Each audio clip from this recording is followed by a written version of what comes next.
ഷാരോൺ വധക്കേസിൽ പ്രതി ഗ്രീഷ്മ കുറ്റവാളിയെന്ന വിധിയിൽ സംതൃപ്തിയെന്നും പ്രതിക്ക് കനത്ത ശിക്ഷ തന്നെ കിട്ടുമെന്ന് പ്രതീക്ഷിക്കുന്നതായും ഷാരോണിന്റെ മാതാപിതാക്കൾ കൈരളി ന്യൂസിനോട് പറഞ്ഞു. വലിയ തരത്തിൽ കോളിളക്കം സൃഷ്ടിച്ച ഷാരോണിൻ്റെ കൊലക്കേസിൽ കോടതി വിധി വന്നിരിക്കുന്നു. കോടതി വിധിക്ക് ശേഷം അമ്മയും പിതാവും മാതാവും നമുക്കൊപ്പം ചേരുന്നുണ്ട്. വിധിക്ക് ശേഷമുള്ള ഒരു പ്രതികരണമാണ് അവർ നമുക്കൊപ്പം പങ്കുവയ്ക്കുന്നത്. വലിയ തരത്തിൽ വിവാദമായ പ്രമാദമായ കേസാണ്. ഗ്രീഷ്മ എന്ന് പറയുന്ന ആൾ കുറ്റക്കാരിയാണ് എന്ന് തെളിഞ്ഞിരിക്കുന്നു. ഗൂഢാലോചന, വിളിച്ചു വരുത്തി കൊലപ്പെടുത്തൽ തുടങ്ങിയ വലിയ ഗുരുതരമായ കുറ്റമാണ് എന്ന് പ്രോസിക്യൂഷൻ്റെ വാദം സെഷൻ കോടതി അംഗീകരിച്ചിരിക്കുന്നു. നാളെയാണ് ഇതിൽ വിധി പറയുക, ശിക്ഷാവിധി ഉണ്ടാവുക. പിതാവും മാതാവും നമുക്കൊപ്പം കൈരളി ന്യൂസിനൊപ്പം ചേരുകയാണ്. ഈ വിധി വന്നിട്ടുണ്ട്. 2 വർഷത്തെ കാത്തിരിപ്പാണ്. ഇപ്പോൾ വിധി വന്നു. അമ്മയുടെ പ്രതികരണം എന്താണ്? വിധിയിൽ തൃപ്തിയുണ്ട്. പക്ഷേ 3 പേരെയും ശിക്ഷിക്കണമായിരുന്നു. ആ അമ്മയ്ക്കും കൂടെ ശിക്ഷ കൊടുക്കണമായിരുന്നു. വിധിയിൽ തൃപ്തിയുണ്ട്. ഇപ്പോൾ ഈ മാതാവിൻ്റെ ഇത് സംബന്ധിച്ച് കുറ്റകൃത്യത്തിൽ നേരിട്ട് പങ്ക്, അതായത് പ്രോസിക്യൂഷൻ കോടതിയിൽ ഈ വാദം നിരത്തി. പക്ഷേ ഈ വിഷം നിറച്ച കുപ്പി വീടിൻ്റെ പിന്നിലേക്ക് വലിച്ചെറിയുന്നത് കണ്ടു എന്ന് ഗ്രീഷ്മ തന്നെ കുറ്റസമ്മതത്തിൽ പറഞ്ഞതാണ്. പക്ഷേ അതുമായി ബന്ധപ്പെടുത്തുന്ന തെളിവുകൾ പോലീസിനെ സംബന്ധിച്ചിടത്തോളം ശേഖരിക്കാനുള്ള പരിമിതിയുണ്ട് എന്നതാണ് നാം മനസ്സിലാക്കുന്നത്. ആ വാദവും പ്രോസിക്യൂഷൻ കോടതിയിൽ ഉന്നയിച്ചിരുന്നു. പക്ഷേ നിലവിൽ സിന്ധു, ഈ പറയുന്ന ഗ്രീഷ്മയുടെ മാതാവ് സിന്ധു ശിക്ഷിക്കപ്പെട്ടിട്ടില്ല എന്നതാണ് ഇപ്പോഴത്തെ ഏറ്റവും പ്രധാനപ്പെട്ട കാര്യം. പക്ഷേ മറ്റ് 2, ഗ്രീഷ്മ ഇതിൽ നടത്തിയ ഗൂഢാലോചന, അവരാണിത് നേരിട്ട് 4 മാസത്തോളം ഗൂഢാലോചന നടത്തിയെന്നതൊക്കെയുള്ള പ്രോസിക്യൂഷൻ്റെ വാദമെല്ലാം അംഗീകരിക്കുകയും ചെയ്തിട്ടുണ്ട്. അതെ, അതിനോട് ഞങ്ങൾക്ക് യോജിപ്പുണ്ട്. വിധി വന്നപ്പോൾ എന്താണ് തോന്നിയത്? വിധി കേട്ട ഉടൻ ഇത്രയും കൂടെ കൊണ്ട് നടത്തി ചതിച്ച് കൊന്നു കളഞ്ഞില്ലേ എൻ്റെ പൊന്നുമോനെ. നിഷ്കളങ്കനായ എൻ്റെ പൊന്നുമോനെ കൂടെ കൊണ്ട് നടന്ന് ചതിച്ച് കൊന്നു കളഞ്ഞു. അത് താങ്ങാനാവാത്ത വേദനയിലാണ് അത് കേട്ടത്.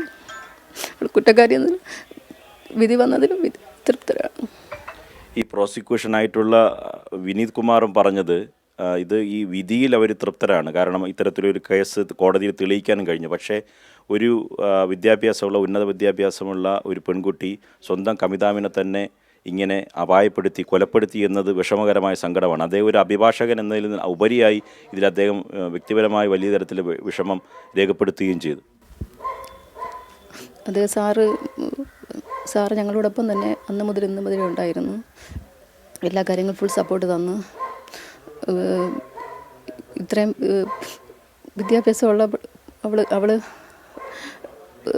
ഇങ്ങനെ ക്രൂരമായൊരു കൃത്യം ചെയ്ത് അതിന് അവൾ കോടതിയിൽ കണ്ടെത്തി ശിക്ഷ വിധിയും നടപ്പിലാക്കിയിട്ടുണ്ട്.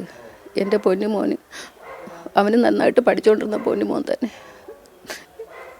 എൻ്റെ പൊന്നുമോനെ കൊന്നതിൽ അവൾക്ക് വിധിയോടെ ഞങ്ങൾക്ക് ഇതാണ്. നാളെയാണ് ശിക്ഷ വിധിക്കുക. അപ്പോൾ ഗുരുതരമായ കുറ്റമാണ് ഗ്രീഷ്മ എന്ന കൊടും കുറ്റവാളി ചെയ്തതെന്നാണ് കോടതിയുടെ ഈ വിലയിരുത്തൽ, ഇപ്പോഴത്തെ കണ്ടെത്തൽ. അത് കുറ്റവാളിയാണെന്ന് അംഗീകരിച്ചിട്ടുണ്ട്. അതിന് തക്കതായ ശിക്ഷ തന്നെ കോടതിയിൽ നിന്ന് പ്രതീക്ഷിക്കുന്നുണ്ടോ മാതാവെന്ന നിലയ്ക്ക്? തക്കതായ ശിക്ഷ തന്നെ, ഏറ്റവും വലിയ ശിക്ഷ തന്നെ അവർക്ക് കൊടുക്കണം. പരമാവധി ശിക്ഷ തന്നെ അവർക്ക് കൊടുക്കണം. അത്ര ക്രൂരമായാണ് എൻ്റെ കൊച്ചിനെ കൊണ്ടു കിടന്ന് സ്നേഹം നടിച്ച് കൊന്നു കളഞ്ഞത്. വളരെ പരമാവധി ശിക്ഷ തന്നെ കൊടുക്കണമെന്നാണ് പ്രാർത്ഥനയോടുകൂടി ഇരിക്കുന്നു. ഈ അന്വേഷണ ഉദ്യോഗസ്ഥരുടെയും പ്രോസിക്യൂഷൻ്റെയും വാദം മുഖങ്ങൾ ഇന്ന് കോടതിയിൽ നിരത്തിയത് ഈ കോടതി അംഗീകരിച്ചു. അതാണ് ഈ കുറ്റവാളിയാണെന്നുള്ള കണ്ടെത്തൽ. ഈ അന്വേഷണത്തിൻ്റെയും തുടർ നടപടിയെയും കുറിച്ച് ഈ പറഞ്ഞ രക്ഷകർത്താവ് എന്നുള്ളതിൽ പ്രതികരണം എന്താണ്? പ്രതികരണം പറയാമെങ്കിൽ നല്ല രീതിക്ക് അപ്പയർ ചെയ്തിട്ടുണ്ട്. പ്രോസിക്യൂട്ടർ ആയ Vineeth Kumar sir, Parassala police station ക്രൈംബ്രാഞ്ചിലെ ജോൺസൺ സാറ് ശക്തമായി എല്ലാവരും ഞങ്ങളുടെ കേസിലേക്ക് വേണ്ടി ശക്തമായി ഞങ്ങളവിടെ ഉണ്ട്. അതിന് വേണ്ട തെളിവ് കൊടുത്തിട്ടുണ്ട്. അത് ചില സാഹചര്യം എടുത്തപ്പോൾ എന്ത് സംഭവിച്ചെന്ന് അറിഞ്ഞില്ല. നല്ല ശിക്ഷ കിട്ടുമെന്നുള്ളത് ഞങ്ങൾക്ക് പ്രതീക്ഷയുണ്ട്. ഷാരോണിൻ്റെ മാതാവും പിതാവുമാണ് ഈ വിധി വന്ന ശേഷം കൈരളി ന്യൂസിനോട് പ്രതികരിച്ചത്. അവർ പറഞ്ഞത് ഇക്കാര്യത്തിൽ വലിയ തരത്തിലുള്ള കനത്ത ശിക്ഷ തന്നെ ഈ കുറ്റവാളിക്ക് ലഭിക്കുമെന്ന പ്രതീക്ഷയാണ്. അന്വേഷണ ഉദ്യോഗസ്ഥരും ഒപ്പം തന്നെ പ്രോസിക്യൂഷൻ ഇത് സംബന്ധിച്ച് വ്യക്തമായ തെളിവുകൾ കോടതിയിൽ നിരത്താനായി. അതിൽ അവർക്ക് ഇക്കാര്യങ്ങൾ സംബന്ധിച്ച് അന്വേഷണത്തിൽ പൂർണ്ണമായ തൃപ്തിയുണ്ടെന്നും പ്രോസിക്യൂഷൻ്റെ വാദം കോടതി അംഗീകരിച്ചുവെന്നാണ് മാതാവും പിതാവും കൈരളി ന്യൂസിനോട് പങ്കുവയ്ക്കുന്നത്. ക്യാമറമാൻ അജിത് കാരാടിനൊപ്പം നിർമ്മൽ ചക്രവർത്തി, കൈരളി ന്യൂസ്.